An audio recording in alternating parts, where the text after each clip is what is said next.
Hey, welcome back. I wanted to show you this little sound recording setup that I came up with that is super easy to use, it's compact, it's 32-bit float, and it can also fit onto my camera rig if I want it to. I use it a lot for live events and weddings, and sometimes even short films if I need to. So I just thought I'd share this with you in case you wanted to replicate it for yourself or you wanted to configure something very similar with your own gear. So let's run through how to build this setup. And all of the items that I'll be using, I have links for down below, so if you do purchase through those links, I do get a small commission. The first thing that you're going to need is the Zoom F3. It's a very nice recorder, and really you could just plug in with this and that be all that you need, but we want to make it better. The next thing is just a little cold shoe mount. This is the one by Small Rig that fits right into the back of the F3.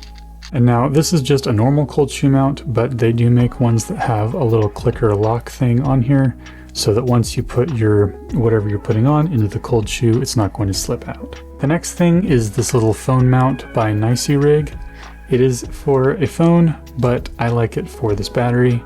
Usually this little silver cold shoe portion goes on the bottom here, but because we're going to want to use this Q20 later and it works better for the configuration, I moved it and put it over here onto the back of the mount.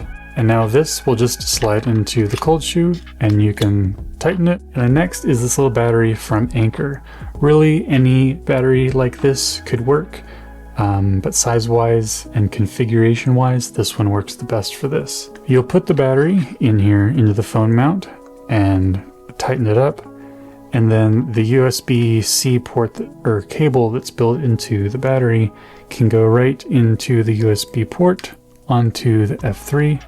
And now this could work as is, it's ready to roll, but I don't necessarily always want to set the battery just down, especially if the surface is a lot more gritty and scratch prone.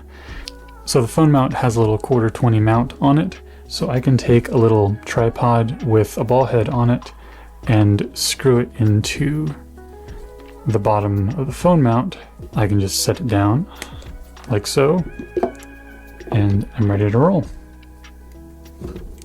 For the most part, what I really like using this for is at live events and at weddings where I can go from my XLR into a soundboard, whether that be for the reception and ceremony, or whether that be the main mixer, and it's just very small and easy to pack away and hit record and leave for hours. And what's nice is that with this little Q20 down the bottom of the phone mount, I can use a magic arm and attach it to a light stand or my audio pole, whatever I'm using at the time, or I can mount it onto my camera rig depending on how I have it set up. Now what's nice about the battery pack is that I don't have to worry about this running out of battery, especially if I'm using it on phantom power. I've used this on multiple 7 to 8 hour day shoots, with this only being off during lunch, and by the end of the day this battery wasn't even at 70% yet. So I could really leave this for a full day if I wanted to, and just leave it as long as I've got room on the card and a full battery. I don't have to worry about it all day. I've also used the battery separately from the recorder with just mounting this onto my camera rig and powering my camera via the battery. It doesn't obviously work as long as a V-mount would, but it definitely turns your normal Sony battery into a much longer, probably half-day battery. So if I wanted, I could take a Boom via XLR and put it into the input one, and then if I wanted a Lav as well, I could put that also right into the second XLR input, and then I could take my Lav receiver here and be all good to go. But one thing to note is that because this is just a 2-track recorder, I'm only going to get a mono feed via my Boom and a mono feed via the Lav. I won't be able to get a right and left from the Lav in addition to the Boom. It's just 2 mono tracks.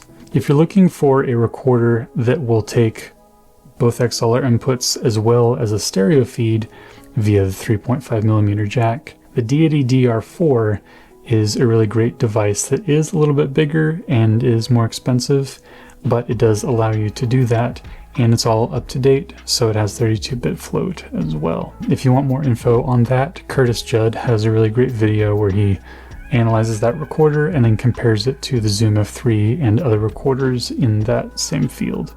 Now the nice thing about having this set up with Lavs is that a lot of times Lavs are on your camera and your subject can only be so far away from your camera until they start cutting out.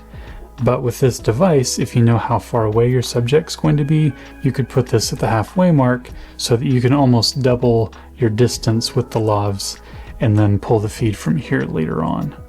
Now this isn't a foolproof idea or setup, but it has worked for me a lot in the past and works great for specific scenarios. But maybe it just gets your creative juices flowing and maybe gives you some inspiration for what you want to do with your audio setups. But I think that's all I have for you today, so I will see you in the next one.